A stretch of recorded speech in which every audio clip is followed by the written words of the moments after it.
आज Salman session court में पेश हुए। आयशा और सलमान की हेयरिंग थी 376 वाले केस में।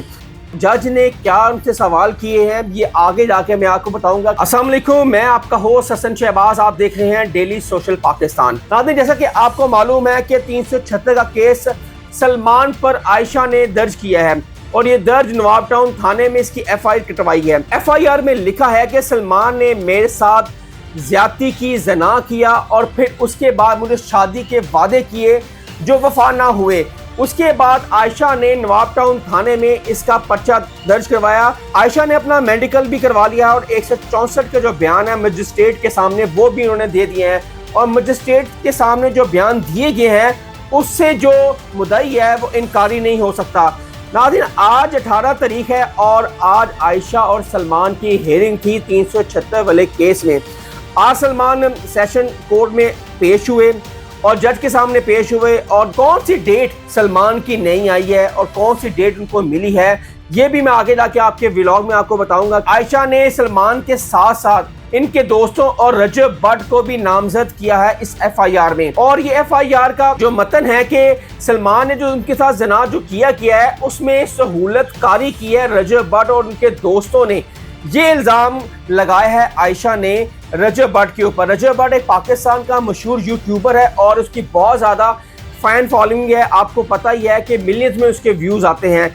इस केस में जो रजब भट्ट के ऊपर जो इल्ज़ाम है 376 का सहूलतकारी का, क्या ये रजब भट्ट के ऊपर फॉल करता है? क्योंकि गुज़श्ता जब ये FIR काटी गई थी और उसका जो मतन था अगर आप पढ़ें तो सबसे पहले बैरिया टाउन में जो उस बीबी ने कहा था कि मुझे जूस पिलाकर सलमान ने मेरे साथ ज्यादती की, तब रजब भट्ट पाकिस्तान के अंदर मौजूद ही नहीं था, वो मुल्क से बाहर थे। और सेकंड टाइम उन्होंने नवाब टाउन की हदूद में कहा कि फिर मेरे साथ ज्यादती की है सलमान ने, और फिर रजब भट्ट भी तब वहां पे मौजूद नहीं थे, ना तो उनके दोस्त थे। ये लगता है कि कंट्रोवर्सी रजब भट्ट की वजह से फैलाई जा रही है, क्योंकि रजब भट्ट को नामजद करेंगे तो फेम मिलेगी, रजब भट्ट का नाम लेंगे तो हाइप क्रिएट होगी।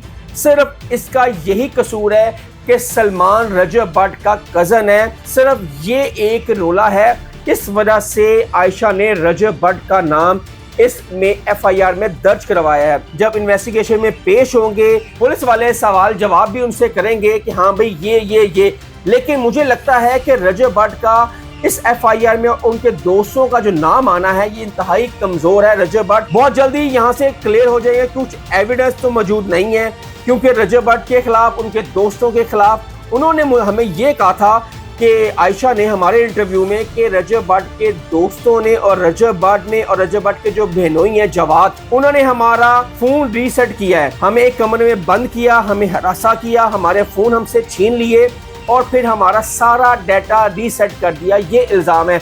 अगर ये इल्ज़ाम है रजब भट्ट और रजब भट्ट के दोस्तों पर, तो फिर FIR में वो दफ़ा क्यों नहीं लगाई गई? क्यों 376 इस सब पर लगा दी गई? ये एक बहुत बड़ी हम समझते हैं नेग्लिजेंसी है, क्योंकि ये फर्स्ट इंफॉर्मेशन होती है FIR। अब जब ये केस अदालत में जाएगा तो बहुत ज़्यादा उम्मीद है कि रजब भट्ट और रजब भट्ट के दोस्त जो हैं वो इससे बरी हो जाएंगे। लेकिन सबसे बड़ी जो प्रॉब्लम है वो सलमान के लिए है। सलमान एक मर्जी किरदार है इस केस का, क्योंकि आयशा और सलमान का रिलेशनशिप था और बकौल सलमान के और बकौल आयशा के कि हम अच्छे दोस्त थे, अच्छे दोस्त, बहुत ज़्यादा हमारी 1.5 से 2 साल दोस्ती भी रही है और वो चैट भी दिखाई आयशा ने हमें और वो स्टिकर भी दिखाए हैं। लेकिन क्या वजह है, क्यों इनमें ऐसी दरार आई? और ये दरार की वजह अभी तक मालूम नहीं हुई। कुछ उनके आपस में कंट्रोवर्सी चल गई, कुछ उनमें इख्तलाफात पैदा हो गए, फिर अपने अपने रास्ते जुदा हो गए। फिर आयशा ने फिर मीडिया का सहारा लिया, मीडिया पे उन्होंने अपनी आवाज़ को बुलंद किया कि मेरे साथ ज्यादती हुई है और ज्यादती करने वाला सलमान हैदर है। सलमान का इस केस में बचना तो बहुत मुश्किल लग रहा है, क्योंकि 376 की दफ़ा है और ये जना की दफ़ा है और इसमें क्योंकि बहुत ठोस एविडेंस है आयशा के पास, हो सकता है कि सलमान को सज़ा भी हो जाए।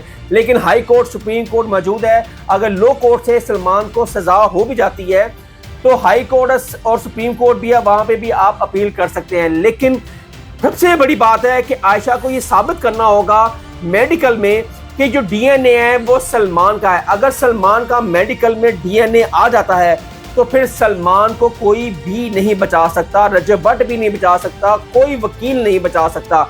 अभी तक मेडिकल सामने नहीं आया। आयशा के जो वकील हैं वो बहस करेंगे। अब देखते हैं जो दलाइल देंगे जज कितने मुतफिक होता है। अगर मेडिकल पर वो लिखा आ जाता है और साबित हो जाता है कि सलमान ने आयशा के साथ रिलेशनशिप में रहा है, जैसे आयशा ने इंटरव्यू में कहा है कि एक दफ़ा नहीं कई दफ़ा हम रिलेशनशिप में रहे हैं, अगर वो रिलेशनशिप वाला जो मेडिकल है वो इसमें आ जाता है तो फिर सलमान को सज़ा सुना दी जाएगी। लेकिन आज सलमान अदालत में पेश हुए, आज इनकी हेयरिंग थी। अब जो हेयरिंग है, नेक्स्ट जो डेट पड़ी है उसमें सलमान को ज़मानत मंजूर की है जज ने।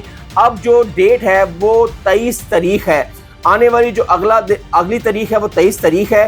अब रजब भट्ट, उसके दोस्त और सलमान की एक ही डेट कर दिया जज ने, क्योंकि एक ही जज के पास ये केस लगा हुआ है 376 का। बड़ा इंटरेस्टिंग है। 23 तारीख को देखते हैं कि इस पर बहस होती है या फिर सलमान को या रजब को डेट मिलेगी। जब तक इन्वेस्टिगेशन में सलमान या रजब भट्ट उनके दोस्त पेश नहीं होंगे तब तक जज कोई अपने रिमार्क्स नहीं दे सकते, क्योंकि जाहिर सी बात है जो इन्वेस्टिगेशन ऑफिसर है उसने लिख कर अदालत को भेजना होता है, उसका लिखा हुआ जो होता है वही बेसिकली फैसला होता है। और अब देखते हैं कि सलमान को 23 के बाद कोई डेट मिलती है, रजब भट्ट को डेट मिलती है। रजब भट्ट को तो डेट मिल सकती है, शायद रजब भट्ट इस केस से फारिग हो जाए, लेकिन सलमान के लिए बहुत बड़ी मुश्किलात हैं। हसन शहबाज को इजाज़त दें, अपनी राय का इजहार जरूर कीजिएगा कमेंट्स बॉक्स में। तब तक के लिए अल्लाह हाफ़िज़। नाज़रीन गिरामी, कबल आपसे गुजारिश है कि हमारे चैनल को सब्सक्राइब कर लें।